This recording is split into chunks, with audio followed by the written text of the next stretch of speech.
Just watch me, mouse. Just watch me catch you. Just watch me, mouse. Just watch me catch you, catch you, catch you. All I do is impress you with my mouse trap. All I do is convince you with my cheese. All I do is be the coolest cat here. But I'll need some more super burrito. But I need some more super burrito. But I need some more super burrito. Hello, MouseHunt. Welcome to Feedback Friday for today. And would you look at that? My horn's ready. Hold on. We got to sound the horn. Let me get a good catch.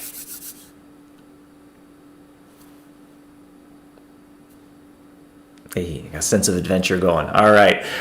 How's everybody doing this morning? Hopefully everybody is doing well. Hello to everybody in the chat. Welcome on in, Yappy, Jason, Max, Paratuber, Rude, nice to see you. Max asking any trap skins in the pipeline for the ball and chain trap. Oh, you can be certain that there'll be some more trap skins added as time passes, I'd imagine. I don't think there's any in the immediate pipeline, but we'll see. Lady Nutsy with the coffee reminder, always appreciate it. KDM, hello. Second round of Dave. Indeed, Jacob was a little uncertain whether or not he'd be able to do Feedback Friday today, so we just planned on me doing Feedback Friday today, and actually I think Norm was available to join me as well, so I'm going to say hello to Norm in a moment or two as well. Gojung saying buff the mallet drops. Well, you get them from the postscript. That's definitely where you want to be looking to get your mallets from. That said, the pre-writing phase is you can, if you need one or two more, you can kind of hang out there and wait. But no, that's good as well. Today, I want to take a quick look at Lunar New Year. Remind everybody of when the event is starting, the duration as well. Get that kind of announcement done as well. So also, we'll be looking for everyone's initial impressions, feedback, suggestions for conclusion cliffs as well. And I see they already have a couple in the chat there, and that's good to see. Scratching Dude, hopefully you have your coffee as well. Cutie has the coffee. It's good as always. It's good today. Every once in a while, maybe it turns out a little bit weak. I don't know why. Maybe you're just still half asleep and you forget to put that extra scoop in there or something. We'll see. But on that note, let's talk about a little bit about Lunar New Year, and I'll have Norm join me as well. Good morning, Norm. Good morning. Can you hear me? I think so. I think you're good. We'll see. Thanks for having me on the show, Dave. Oh, well, thanks for joining me today. I wanted to just announce everyone that Lunar New Year is on the way. That begins on Tuesday, February 10. I got my fingers crossed here that I have my dates right. I'm pretty confident. It's Tuesday, February 10. It is a 2-week event. It's going to end on February 24. That's 2 weeks after February 10. So you have 2 weeks. That's also on a Tuesday. And it's the very familiar and favorite event that a lot of hunters have come to love and expect as well. You can find double, triple loot drops. You can unlock up to plus 50 luck as well by raising up your lantern and keeping your candles lit. And yeah, there's lots of great opportunities to hunt. Norm, what are your plans for hunting in Lunar New Year? Well, so I do have a table of contents run that has been sitting since the farmer table event that I got pretty high. I can't remember exactly what volume I was at, but it was reasonably high. Just as the event was ending, I'm like, perfect. I'm gonna save this for Lunar New Year, so I'm gonna do that one run and then probably spend the rest of my time in the cliffs. So I'm gonna prep a fantasy postscript for right when the cliff starts. Go get some processors from the table of contents, and then come back, and then probably just spend the rest of my time seeing how many fantasy books I can do in those 2 weeks. Yeah, that's my plan. That's part of the fun of Lunar New Year too, just a little bit ahead of time, setting up a few spots. I set up in the waterfall. I'm going to squeeze in at least one plot hook run, I think. Just kind of, burn some candles, get some extra plot hooks, restock a little bit. Yeah, I already went really hardcore on the falls, like throughout like kind of September and October and stuff like that. So I'm pretty good on plot hooks for a bit. Yeah. Yeah. Where else in the chat here? People planning on spending their Rainbow Diamonds Taunting Charm. M1K processors. Yeah, the processors is a good pick. Yeah, that's a good one for sure. I'm doing that for sure. Yep, he's finishing Epilogue Falls run to get the Mecha Tortoise Trap as well. That's a good choice. Yeah, absolutely. Yeah, that's true with the pearls. Yeah, that's a great use of candles. Yeah, Cutie asking if the Lunar New Year will be different this year in terms of mechanics and content. And no, it'll be the very familiar favorite event that hunters know and love. There's a few a few one-off restrictions on kind of what items work on double and triple with the candles, but we're not adding to that at all this year. So I think it's mostly things that would be a bit weird to double or triple, like map pieces, treasure map clues as well. That would be a little bit odd, but no, it's wide open. Certainly Norm, the Cliff shall be able to utilize the lantern bonuses. Yeah, oh, absolutely. It's something we always take into account when we're designing a new area and stuff like that. Is about how will this interact with all the events. And Lunar New Year is a nice, straightforward one because, if it's a mouse, if it's a loot drop from a mouse, then it should work with the candles. As you said, except for certain exceptions where it just doesn't make sense, like treasure map clues. Well, that just doesn't make sense. But generally speaking, if something's not going to double or triple, we have to make a special exclusion for it. So there has to be a good reason not to. Otherwise, any loot that comes from the mouse is going to be affected by the candles. Yeah. Yeah, Jedi there, and the chat's going to be restocking their papers in the beanstalk, probably farming some extra golden eggs to buy some paper with. That's a pretty good idea. Yeah, that's a good one. Max and Gouda, but what about Gouda and Gouda-ist? Well, we'll see. I think those types of cheese are still being contemplated out there somewhere. Russ is going to be collecting some more Pearls of Wisdom as well. That's good if you're looking for some upgrades. Hollow's going to prep a Rainbow Diamond run, and then Red Candle, the Warpath Portal boss for the Silver Crown Warmonger, eh? Or some good side goals. Diamonds and more diamonds, says Organic. That's nice to see. Obviously, the conclusion cliffs would be a popular pick as well, but there's a few other interesting goals being set out. Lunar New Year is always an interesting one to look forward to. And I don't know if it's been in the history of the Lunar New Year event being the lantern theme, at least, has there been a new area that has come out so close to Lunar New Year as well. So I think that might add some of the excitement. Yeah, it's a rather unique circumstance we're in right now with the timing of everything. So yeah, it's fun. I know I've spent a few in the living garden over the years. I'm shocked, Dave. Yeah, I'm absolutely flabbergasted. Yeah, solid I area. Thought that. Yeah. We had a few conclusion cliffs, comments and questions, impressions already, so that might be a nice little segue into the cliffs just coming out this week as well. As always, we're interested in collecting everybody's feedback, initial impressions, suggestions, and the treasure map release is it's in the pipeline a bit. It won't be coming out in the short term, certainly, but that's a place we like to log a lot of feedback and suggestions and gives us a little bit of time to think things over in a way that allows players to help shape that treasure map release a little bit. Yeah, I'll certainly be keeping my ear to the ground for feedback when developing those treasure map rewards.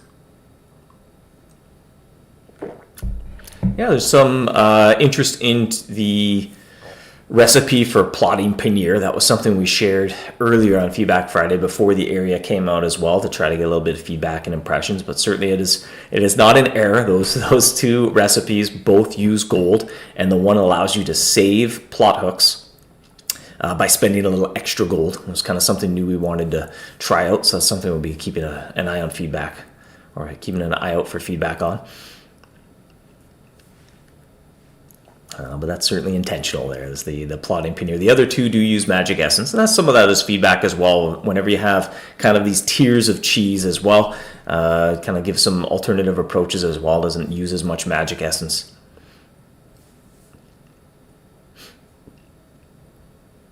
Lynn asking, can we expect something like a Folklore Forest Grand Tour map? We'll have to wait and see. Norm's pausing and thinking. Have Is that to something just- hunters have would to like to just- see? Yeah, that's a good question. Sure, yeah. You tell us. Is that something you want? I certainly have my opinions on it, but I'd love to hear opinions from the players. And I will commit to nothing at the moment. Yeah, scratching, dude. Kind of wondering about when to use the higher tier cheeses. Saying I use them when I need a little extra notoriety. That's certainly a good use for them. Like before the year it came out, kind of just forewarned players a little bit not to craft too much because it isn't the type of cheese you want to use around the clock, but it's very potent. So, Norm, what are some good times to be using Storied Saga and maybe even the Mackinac cheese? Yeah, so, typically with the Storied Saga, I think the easiest answer to that is during the postscript. I know in all the playthroughs I did, I always used it in the postscript. The only time I would ever kind of not use it in the postscript was either if I had already achieved the notoriety and there were still a few hunts left in the postscript, then maybe I'll arm down to Plotting Paneer and just spend those last few hunts collecting mallets. Or if you're getting really down to the wire, you haven't quite crossed that notoriety threshold, then maybe you go up to the Deus Ex Machina to try to one-shot it, because one catch with that cheese will put you over. So it's very situational. But yeah, Story Saga in the postscript, that's kind of my staple. And then during the run, it all depends on your balance of things. So I did the book I did previous to the one I'm on right now, the conclusion I did previous to that. I just needed to get 2 genres. It was my second book in the cycle. And I wanted to get exactly 50-50. But I didn't have a lot of mallets, so I couldn't do a lot of re-rolling. So I was, it was all just about balancing it out. So I think I got like a long suspense and then a medium suspense, and I needed adventure, and I had like a medium and a short. So with the short, I used Storied Saga. That gives me just as many clues as the medium. So it's all about balance. Yeah. I haven't yet needed to use the Deus Ex Machina, but in all of my playthroughs, there were always times when I needed to. A good example of that would be when you're doing your fantasy run. Again, if you can't afford to re-roll because mallets are very limited resource, then it could be a great opportunity to really capitalize on a fantasy chapter, especially if you're looking at 3 options next, none of which are fantasy. So you want to really stack the odds in your favor. So that's really what it's all about. It's a tool for manipulating your mouse pool, which I believe is unique to this area. I don't think there's anywhere else in MouseHunt where you can specifically build your own mouse pool. That was actually kind of one of the pitches that I sort of made to the team when we were coming up with the area. It's like, that's the mechanic. You get to, for the first time, you can build your own mouse pool of mini bosses or whatever. Yeah, and kind of, tying into some comments in the chat about hammers, looking to get more mallets, the motivation mallets. In a way, the cheese can serve the same purpose that the mallets do, but they need a little bit of time to work as well. So if you upgrade that cheese, because remember, as you're writing pages, the conclusion is the percentage of all the pages. So even if, let's say, you had to pick a romance chapter and you didn't really want romance, so okay, you finish up the romance chapter, and then when the next time you get to pick one that you are looking to get, if you upgrade that cheese, it completely pushes romance out of the picture, out of your book. So in a way, it's almost like removing that from your conclusion. It functions very similar. It lets you do the same things mallets do, but you have to hunt while you use the cheese. So anytime you're wishing you had more mallets, remember that the cheese can let you achieve the same goals in slightly different ways. But there's kind of a little bit more nuanced strategy and choices to make as you navigate your conclusion. And one little niche use for the Deus Ex Machina in particular is that the fantasy mouse, Janice, the Grey Witch, I think I called her, Janice the Grey Witch, she always drops a mallet. So if you are building towards your fantasy postscript and you don't quite have enough mallets yet to either to re-roll or to extend it at the end, if you've got that cheese, that is a way that you can reliably farm a few mallets during your run. So now it's a bit niche because the cheese is expensive and you're not always going to have a large supply of it. But if you just need a few more to do one more re-roll or just to top off that extension of the postscript, then that is another use for it. Yeah. And you also can get mallets from the general store as well. So, Yeah. as you use that higher tier cheese and you get some more resources, that's going to allow you to pick up some mallets from the general store as well. But, some of it takes time to kind of build up your economy, build up a little bit of momentum and get the hang of things as well after just a few days, as you could imagine, and kind of being able to completely master and defeat the area and achieve every goal that you're looking for. So, like so many things in MouseHunt, it's a bit of a slow burn. You have longer term goals to work on. School asking why the count of pages are essentially meaningless. So, well, it is very unique, right? It's very different than other areas where you're kind of collecting and building up something. But that is to serve that function of it allows you to correct a mistake or overcome misfortunes. If you are writing your conclusion and you don't have any mallets and the next choice of chapter is not looking very appealing, you kind of pick a short chapter, work your way through it, and then upgrade that cheese and go all in. Then pick a long and upgrade your cheese, and it allows you to just kind of overpower, right? When you almost that conclusion visually, it looks a bit like a pie graph, right? And when you pick the wrong or a chapter you didn't want, there's a lot of those pages that you don't really want in there. And by being percentage based, by picking a long chapter and using a higher tier cheese, it lets you just push that one out of the picture a little bit. But your circumstances will vary based on what everything's going on, whether you want to be short, medium, long, or what cheese you want to pair with that. You can kind of really fine tune what's going to happen. Yeah, it allows you to stack the odds in your favor. So I would say that the page count is not meaningless at all. It's actually very meaningful. It's about how it relates to all the other genres, which is, again, it's somewhat of a unique thing in this area, and it is something we sort of talked about. Is like, how will players perceive this? Will this be, counterintuitive? Because in a lot of places in MouseHunt, it's, well, I want to build the number as high as possible, and that equals X thing. Whereas in this case, what's more important is the relative values. But the values themselves are important because of how they relate to each other. So it's a bit unique, but it is, in that sense, very meaningful. Yeah. A few comments there about mallets if they were to be tradable. It was an intentional decision not to have them tradable, and kind of they're a little bit of a precious commodity. You have to kind of think when you want to use them, and my only tip there would be, again, kind of don't undervalue those higher tier cheese to help you accomplish similar goals to what the mallets let you do. Mm-hmm. Yeah, we had many discussions about making them tradable, but ultimately it would just probably be the answer. It's just how do you win the area? Just buy all the mallets, and that's not ultimately all that fun. Sometimes do a theoretical playthrough. We'd give ourselves a whole bunch of mallets and play it, and it's like, well, it's not very interesting anymore because you never have to react to circumstance. You never have to make a difficult decision. In fact, you don't really make any choices. You're just, I'm going to do the best thing at all times, and then it's like, well, this is boring. Whereas there's no adversity to overcome. I don't have to modify my strategy based on the cards I've been dealt, and I think that's where a lot of the more interesting choices come into play. Yeah, I did quite a few. I did a few of those playthroughs where I gave myself unlimited mallets, and they were definitely the least interesting of all the playthroughs. Because, as you said, there's no decisions anymore. The decision is to click the button until I get this specific thing, and then move on. Yeah. It's not as much fun as you think it would be. Yeah, you're playing a card game. Maybe, I don't know, just poker as an example, and you might be like, well, can I just swap my cards to have all aces every hand? And I was like, well, you kind of have to see what cards you're dealt, and then got to start thinking, all right, here's what I'm going to do.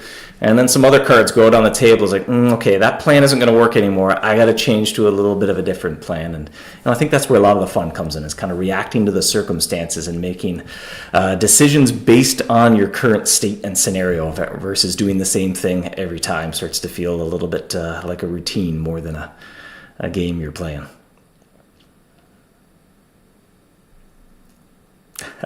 Is the first chapter always short or always long? It is random, right, Norm?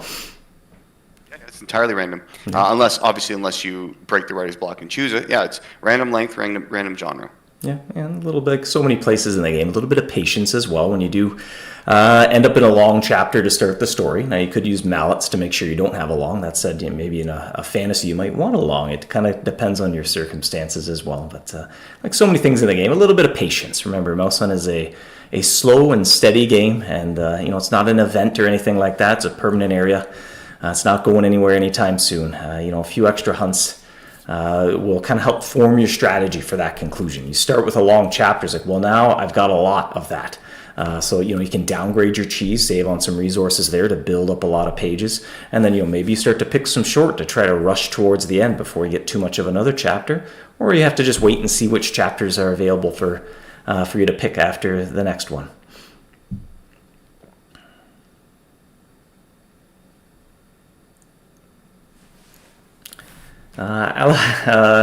Alvin asking for a scoreboard for most rainbow diamonds shattered. That's a bit of a fun novelty there. That's interesting. Hindsight, that would have been fun to log. I wonder if anyone has shattered any of the diamonds yet. Oh, I know. I saw on the Discord people sharing loot screenshots of shattering their diamonds. So I know people have done it. That is interesting. You know what? Yeah, in hindsight, that would have been a fun thing to log for sure. As a scoreboard, I wouldn't want to do that because that might encourage people to shatter the diamonds when maybe it's not the best choice. But I do wish we had logged it. That would have been interesting. Yeah, we made sure on the, I guess it was just last week, to shatter a few, let everybody know what to expect there as well, to know, well, it's more of a long-term thing, or say you've picked up all the rewards and you have like 3 diamonds left in your inventory. It's like, well, I'm not going to save up another 100 of them. Okay, I'm going to shatter them and get a few things as well that way. So.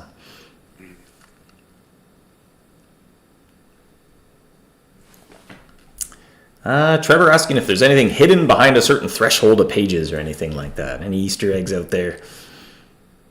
No. As we sort of said earlier, that the page count is all about the relative percentages of the genres. That's the purpose of that. Organic, you don't like the feeling of being forced into the long chapter, eh? Well, no, everybody's in the same boat, and actually let that inform your strategy, right? When that's sort of what you're dealt. Not to go back to a poker analogy, but sometimes you get that 2 and the 7, and you get dealt there, and you got to decide: am I going to fold or am I going to try to make this work? And there's ways to make it work, and those are some of the challenges ahead of you and the choices that you can make to, like, well, what's your strategy when you get the long chapter? Because if you don't know how to, knowing how to deal with that is going to make the whole run go a little bit better. So it's kind of one skill you can build up is the strategy of knowing, well, what do I do when the choices aren't what I wanted? How can you make the best out of that situation still?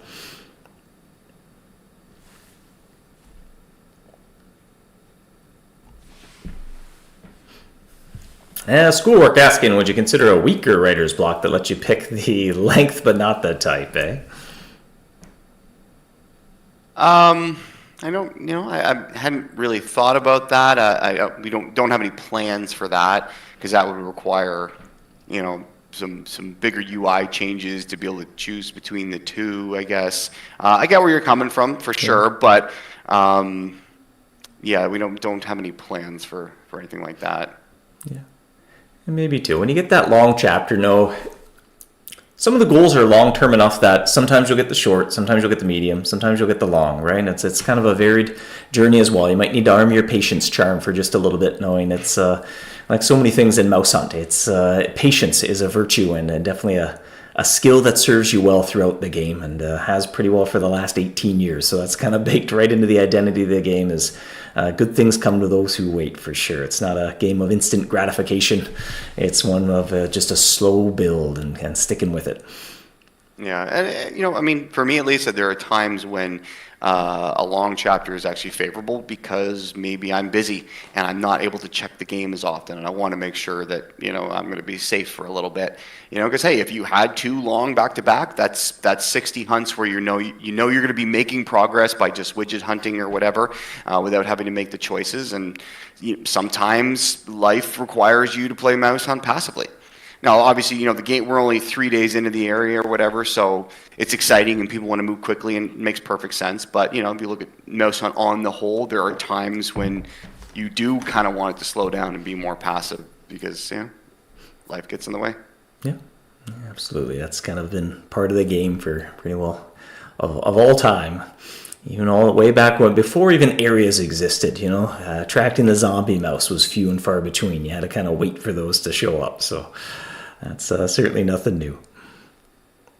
Yeah, I know. For me, I like to do all my active hunting during the week because I mean, don't tell my boss, but I get to play the game at work. But on the weekend, often out of the house or doing things or whatever, and I can't check as often, and I don't want to mess up my progress, so I appreciate those opportunities to sort of be in a more passive state where it's not going to cost me anything. That's where, previously the acres was my friend every weekend. It would be like Friday when I finish work, I go to the acres and I stay there till Monday morning, and then I spend the weekdays in the falls, so it was a nice little cadence. Yeah, scratching dude. There aren't any real reasons to pick medium long. Well, it's your strategy, up to you how you want to kind of try to decide to navigate through things. But there's certainly times I think to pick them, but it may come down to your strategy and your goals. Yeah, that's another one of the things too. Is if you have unlimited mallets, then sure, I guess you can always get away with picking a short. But if you don't, then you absolutely have to pick medium and long sometimes. Otherwise, everything's going to be out of balance. Yeah. Might tie in too with in the chat not liking when you have a balanced encounter pool. You write your conclusion and you have a little bit of everything, and yet you still attracted one more than the others. Well, that's the risk you take with that strategy. So you might want to adjust that. That was actually the first little conversation point I had at the top, is how many unique genres have you been including in your conclusion each run? Kind of when you're planning that out, and that book, right? How many colors do you see inside that book? And I might say if you see like 5 colors inside that book, you might be in for a bad time when you get to the end of that.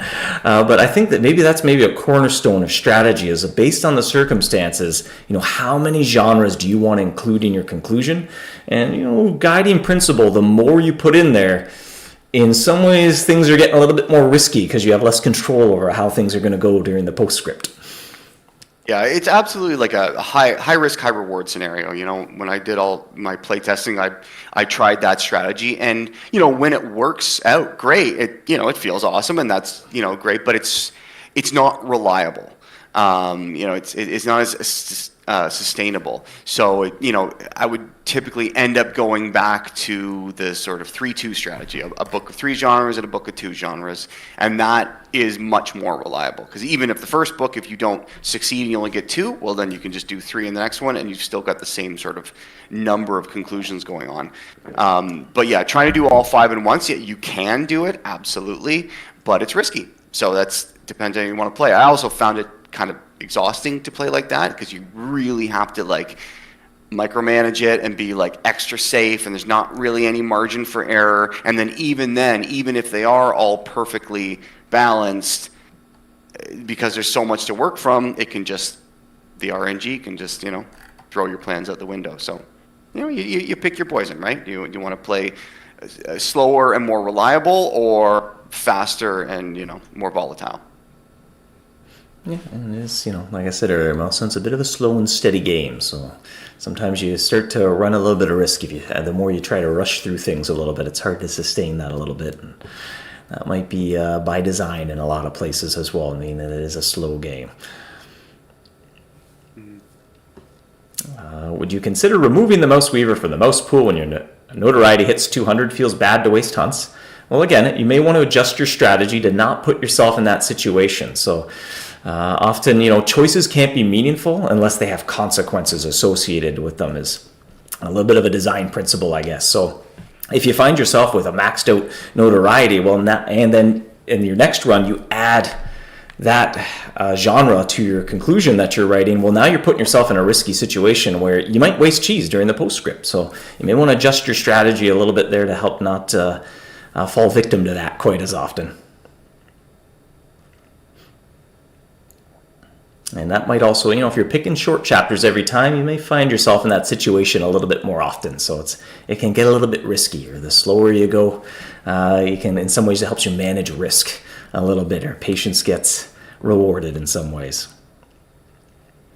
Anders asking for more balance. Well, it's tricky. We often reflect upon this. It's tricky sometimes to get something in a good spot, because if nobody asks for more, then odds are there's too many of them, right? But you never know until you turn that knob too high that, turned it up a little too high. So just give it a little bit of time. I think they accumulate. You definitely want to or choose carefully how you want to use those mallets, and then utilize the cheese as part of your strategy, because it's going to let you accomplish similar things to the mallets as well. So if you've been kind of ignoring those higher tier of cheese and trying to use mallet for everything, you might want to tweak some of your decisions there a little bit. Yeah, as I said earlier, right, when I played the Limitless Mallet playthrough, it was pretty boring. Yeah, so they're fun. Restrictions breed interesting choices, and without any sort of limitations or restrictions, it's very hard to create interesting choices. Does luck in the game only increase chance to catch, or do you find loot a little bit better as well? So it does increase your chance to catch. In fact, luck, unlike power, you may see the term min luck thrown around a little bit. There is an amount of luck that you can achieve to guarantee you'll always capture that mouse, and that kind of rubber bands things a little bit. I can use that expression. When you go back to the meadow, you just don't miss any mice, because as soon as you have 5 or 10 luck, you're probably pretty good in the meadow type thing. So, because it's a little frustrating as a high level player to come back with an amazing trap and just fluke miss a white mouse, that sort of thing. So, but it also does boost your luck a little bit as well. But it's a little bit nuanced. It's maybe something that could be improved upon a little bit. It's not so much that it improves your chance of finding loot as much as it removes the chance of not finding loot. And that might sound the same thing, but there's some nuanced differences between those two setups. So if there's a mouse that has a 50% chance to drop an item and 50% chance to drop nothing, the luckier you are, the smaller that chance to drop nothing. But if you have another mouse that has a 50% chance to drop item A and a 50% chance to drop item B, luck's not going to have any effect, because the mouse will always drop something to begin with. So anyway, that does come up in conversation every now and then. It took a while to figure that one out, to stare at the code and be like, what is happening here? But, so. It's due for some tweaks at some point, yeah. Yeah. Had's asking what the catch rate for the ultimate Mythweaver looks like. Norm, what's your setup, you think, when you're hunting the ultimate Mythweaver? What do you like to arm? Well, I mean, in the live game, I haven't made it there yet, but I am on my fantasy book right now, so I'll get there soon. Well, let's see. I guess, okay, I don't know if this is indicative. This is just how, I would do it. I would probably go all out.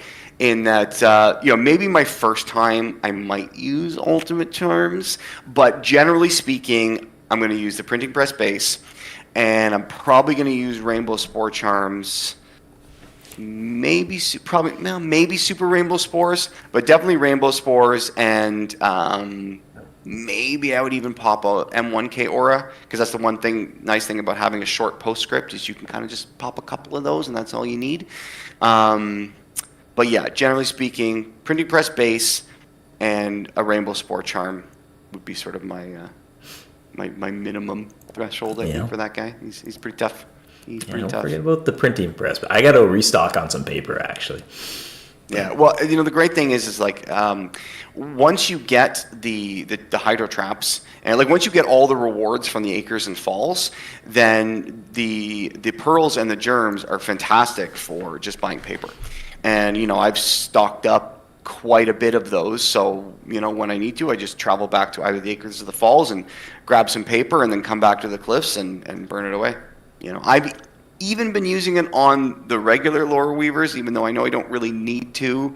But it's only 10 hunts. I'm like, but I don't want to miss, So I probably won't do that, forever. But for now, it's exciting, Yeah, so I like to I think I like to not miss. You have company, I think, when it comes to that, and kind of those first few runs when an area is new, you're kind of throwing a little bit more, throwing the kitchen sink at it, and then you kind of dial it back into something a little bit more sustainable. And I think that's been commonplace for many areas as they come out. A couple questions about the cliffs theme of the area. So you are on the cliff there. If you look at the map, you're on a cliff. But for sure, there's no like mountain climbing theme in the mechanics, but that's where the Mythweaver's making his last stand, trying to finally write a conclusion that is not to the liking of mouse hunters, and that's where you're going to go to change what that conclusion is. So that's why it's called the Conclusion Cliffs. And as a writer, you want to be inspired, right? So you pick a point with a great vantage and a nice perspective, and you sit there, with your cup of coffee and the scarf around your neck, and you just let the inspiration flow. So that's what you can see the droids are doing. They're out there looking over Narnia from above and feeling inspired. Yeah, some questions about how to manage your notoriety. That is an important part of the strategy as well, of with a threshold of 80, something we played around a little bit with playtesting. But do you have any advice for how to manage that notoriety between 80 and 200, or how to utilize that 120 overflow each genre has? Well, yeah, so that's something we played a lot. I can't even tell you how many different permutations we did with the various thresholds and maximums and stuff like that. And, basically it really comes down to how safe you want to play it. The more buffer you give yourself, then, the safer you'll be, for sure. If you just do, each genre with 2 hunts of storied saga cheese, then you should be okay, but there's not much margin for error. If you do happen to need a third book, then there's a chance one of those is going to go below the threshold again. So it's all about just sort of building a comfortable buffer for yourself. Another thing I'll say is that when you're doing your fantasy run, if mallets are not unlimited, right? So if you happen to get some other genres in there, while you're hunting against the ultimate Mythweaver, right? Every catch of the Mythweaver drops all the genres by 20, okay? So let's say I go in there and, my run didn't work out as well as I had hoped, and I didn't have a lot of mallets to re-roll. So let's say, for argument's sake, I got 50% fantasy, and then the other 50% is made up of some other combination of genres, right? Well, let's say that works out that half of my catches were the ultimate Mythweaver. So that means my notoriety only got lowered to 100. So if I had all of them at max, then that means I could leave and go back and try again immediately, because I now haven't been lowered beyond the threshold. So it's like another chance immediately. Yeah. So the better you do against the ultimate Mythweaver, the more it resets. But if you don't do as well, you just get another shot at it, if you've built enough buffer for yourself. I hope that answers the question and doesn't make it more confusing. I don't know. But, well, it might be, maybe we should have set up a little demo, but it's interesting because probably not too many people have been able to see that quite yet, because you don't notice it until you're going to write your second fantasy chapter or your second fantasy conclusion.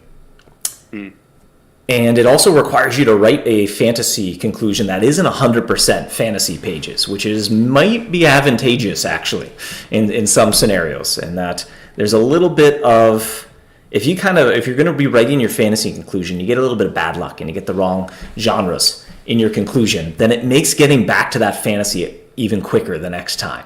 So it's kind of, in some ways, you don't have to do it all in one run, but it may come down to how you want to manage your hammers, how you want to manage your cheese. If you have a lot of hammers, well, of course, you may as well write 100% fantasy, but that's why they're a little restricted and hard to come by, as that would be a little bit too easy. So, what strategy do you form to spend as much time in a fantasy postscript without having to burn a whole lot of resources to be there as well? And the answer might not be to write 100% fantasy pages each and every time, if you're trying to conserve some resources as well. Yeah, but that was something neat while we were kind of playing things. It's like, that one wasn't very good, and you'd leave, and I know I can just go straight back. It was a pretty fun feeling.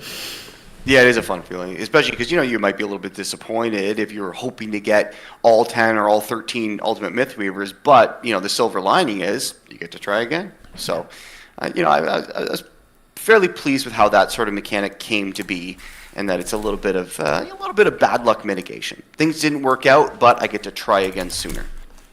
That's your consolation prize, I guess. Tarako says, I'm confused. There's a little bit of a learning curve to the area, but I think it's a good and fun learning curve as well. So just kind of, you have to, don't be afraid to experiment a little bit. Some of the things that was really fun as the area was coming together is there's a lot of nuanced, small decision making. That's it. If you just kind of make some cheese, hunt slow and steady, you always kind of be making some progress there.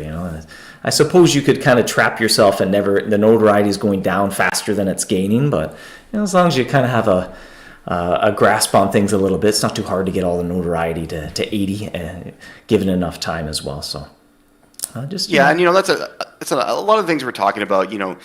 You don't need to know all that, or you don't need to play it that way. You can definitely play it much more slowly and passively, and it'll still work out. There's a reason that the lowest cheese brings your notoriety up by 25 per hunt, and all the others only go down by 1. Right? It allows for some margin of error. Right? So, you don't have to play it as intense. I mean, I've probably put at least 50,000 hunts into this area in testing. So obviously,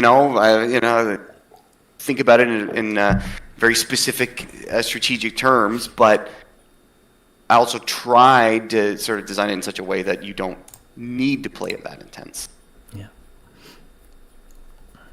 Yeah, so experiment, go at your own pace for sure. There's lots of little fun strategic tidbits to pick up along the way, but you don't need them to know them all out the gate either. Well, should we look at this week's trivia? And this is a surprise for you, Norm. All right, because you had to step away for a bit. So I don't know. You can try to answer this question as well. I think you're going to know the answer, though. Actually, this isn't a very challenging trivia question for you. All right. This week's trivia question has to do with the conclusion cliffs. That's a pretty big hint here. Is which mouse's shirt don't even have that reads weird. Which mouse's shirts doesn't even have buttons? I think that's supposed to be doesn't, not don't, eh? Don't. What mouse shirt don't have buttons? Hey, don't have buttons. Come on. What mouse shirt don't have buttons? I definitely know the answer because I wrote all these descriptions, and that was a particularly fun one. So. Yeah, that didn't take hunters long at all. It's the Romance Weaver, yeah. Yeah. I just picture that was a particularly fun one. A whole wardrobe, a whole closet, a whole bunch of button-down shirts. Just like, no, none of these buttons. We don't need any of these. Yeah, that was the first lore weaver to be illustrated. Jacob did this one, and when he sent it to me for the first time, I just laughed, and I had a fun time writing that description. I'll put this link in the chat. And hey, if you're looking for a way to get a few extra hammers here and there, you might want to keep an eye on the fan page. Oh, did I not hit enter? I didn't hit enter. I don't know. What is it, Dave? I don't even know what it is. There we go. Let me see. I'm going to click it. Is it? Oh, yeah. That's what I was hoping for. There you go. There you go. So there's a few motivation mallets in the chat as well. And hey, keep an eye on the Facebook fan page as well. Larry shares some free gifts every now and then also, and you might be able to pick up a few more motivation mallets that way also. Oh, Giorgio got the lucky one. With every Larry link, there's always one lucky one that gave out 100 mythical rainbow diamonds, so Giorgio happened to get that one, it looks like. Rolled out. Everyone else gets 3 mallets, but, Congratulations, Giorgio. Yeah, somehow, too, I don't even think Larry's allowed to hand out 100 of anything, too, so that was especially lucky. Yeah. It's almost like he's cheating. Who knows? Well, anything else fun to add, Norm, before we wrap things up? No, I mean, it's been really fascinating, reading all the feedback, as I always do with every release, I did see quite a few people sort of mentioning about sort of the mouse names and the descriptions and stuff, and I'm pleased to see people enjoy that. That in itself took a lot of work to figure those out. I have to give some credit to my wife. She's an English teacher, and she helped me with a lot of those. She's much more well-read than I am. But yeah, that was a really fun aspect of it that did get a lot of work put into it. So it's nice to see it appreciated. You set a record for most puns and references in characters here. It was a lot. 45 mice. It's a lot. Yeah. As they're looking for a list of all the... I think somebody another hunter was compiling a few little inspiration lists there that they're finding. Yeah. Michelle, a quick plug for the MouseHunt birthday meet in London. Yeah, if you're in the London area there, Michelle shared a link that you might be interested in the annual get-together. It's a great time. I've been twice and had a fantastic time both times.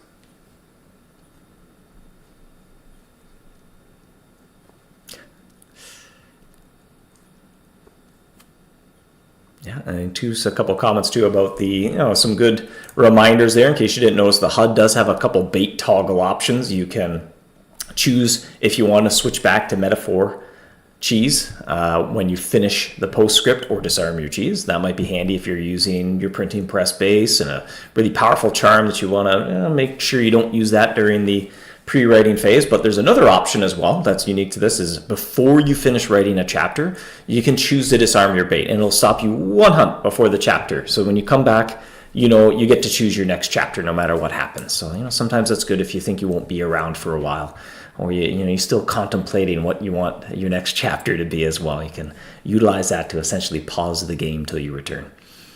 Yeah, I was that one in particular was inspired by, I really don't like doing the small batch crafting, but it's necessary in a lot of areas.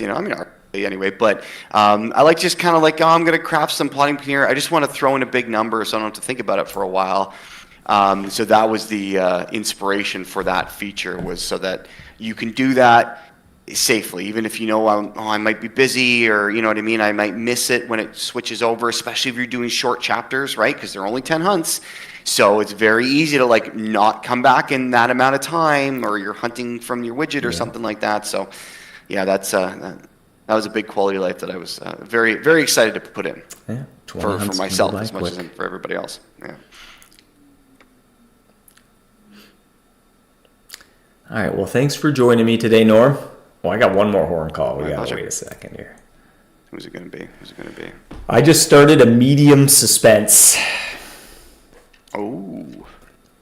Because I need suspense. I'm on a time delay, so I don't see if you've got it yet. Have you clicked it yet? I'm about to hunt. It's a little sync here. And juicy action. Hey, it's a catcher, right? Ooh, got an ultimate party charm, too. Wait, what? It's the anniversary aura. The anniversary aura kicked in there with an ultimate party charm. Wait a minute. No, anniversary aura doesn't give you ultimate party charms. It gives you regular party charms. Are you using an extreme? I'm using an extreme, yeah. Okay, yeah, there we go. And it rolled up? Okay. Yeah. All right. I was going to say, wait a minute. But yeah. Party's getting started. Yeah. All right, well, hunters, thank you for joining us today. Norm, again, thank you for joining me. Always a pleasure. I didn't show up, but I came dressed for the occasion. I don't know if you can see this here. Oh. Got my elite swag. Should've. I'm on a delay, so I can't tell if you're looking at it or not, but yeah, there you go. You can see it. Cool. Well, Norm, I'll wear mine like a cape here, but we'll just... Yeah. There we go. Yeah, I love it. It's my favorite hoodie. It's my favorite hoodie. I wear it every day. Yeah. Mine lives on the back of the chair for whenever I'm cold. It's the go-to hoodie. Mm-hmm. All right, well, have a fantastic weekend, hunters. I'd imagine it'll likely be Jacob joining you if he's available next Friday, and we can kind of usually alternate as best we can, depending on what's going on there. So have a fantastic weekend, and we'll see you later. See you later.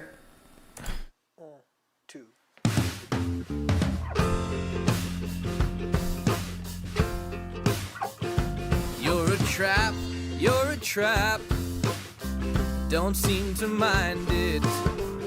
You attract me, I'm a mouse, you're a cat. I don't seem to mind it. Soft and furry, oh, and just when I think I'm safe, snap. Turns out I'm never safe, snap. Just when you think you're safe, snap.